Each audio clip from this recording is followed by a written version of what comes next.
அம்மா ஸ்ரீபாலா திகம்பரியே ஜெகன்மாதா தாயே மாயம்மா.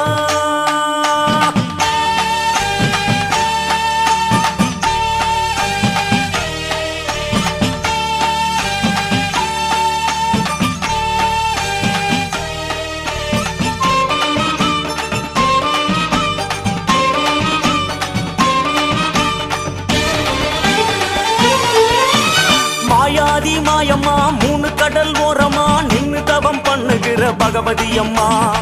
காலாகாலமா கடலு தண்ணி ஓரமா காத்து காத்து கண்டவளன் என்னடி அம்மா. மாயாதி மாயம்மா மூணு கடல் ஓரமா நின்னு தவம் பண்ணுகிற பகவதி அம்மா. காலாகாலமா கடலு தண்ணி ஓரமா காத்து காத்து கண்டவளன் என்னடி அம்மா. ஈசனையே நம்பி நம்பி நிற்பதென்னம்மா இந்த ரெண்டு கட்டம்